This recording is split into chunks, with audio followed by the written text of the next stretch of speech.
Hello, it's Fred with Utah Realty Advisors. Thanks for taking the time to review this video. We are continuing our discussion about your credit score and the goal to get your credit score up above 800 and preferably up to 850. Our information is based on a book by Al Bingham called The Drive to 850, available to you on Amazon.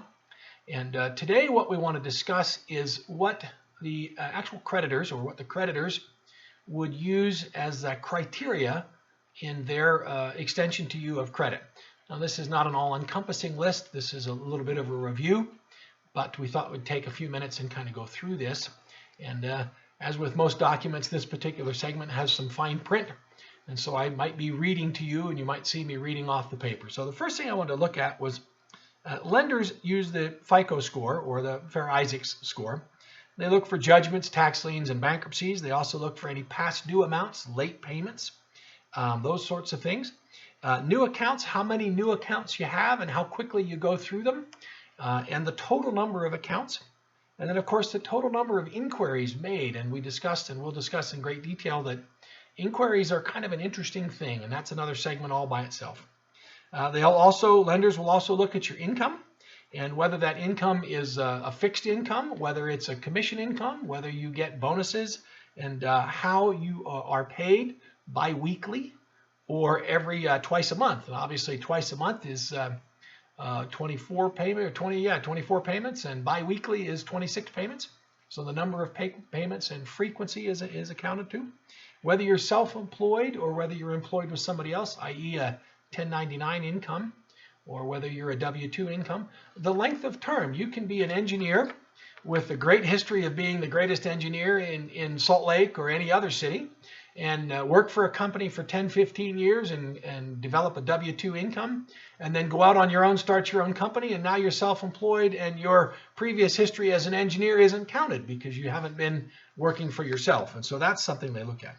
Monthly debt payments. What's your total debt to income ratio?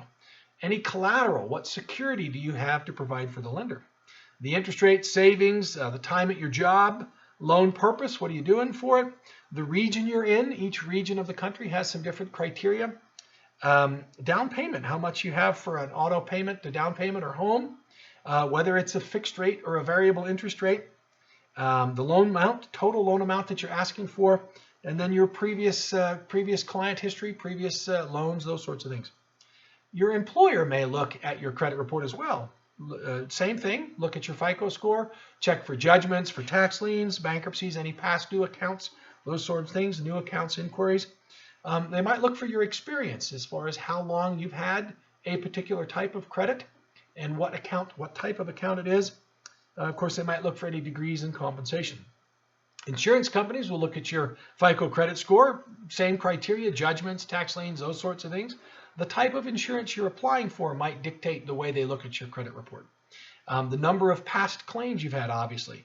Your region where you live, the location, deductible amounts, those sorts of things. The amount of coverage you're asking for. I'm just reading through here briefly. If anything particular about the house stands out, closeness, proximity of a fire hydrant, number of insured people in the house, any medical history. You know, your medical history might play into your credit score, which that one surprised me a little bit. Then, of course, whether you're a smoker and any previous client, meaning other companies that you've had insurance with, and then a combination of services if you're bundling these things. These are all things that might be used to assess the credit risk. Utilities, obviously utilities will both look at the FICO credit score and they will report to the FICO credit score. And of course, they're going to look for the same thing, judgments, tax liens, any form of bankruptcies, those sorts of things.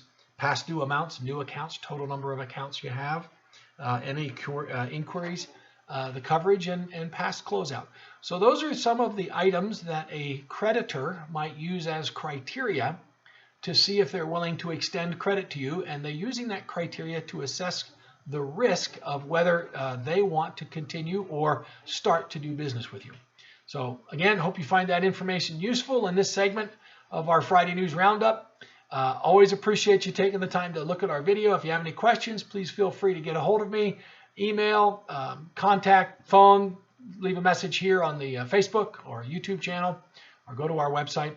And again, really appreciate all your trust that you place in me. If you know somebody that's interested in finding out some more information about real estate, please don't keep me a secret, and I look forward to talking to you again in the future. Thanks so much.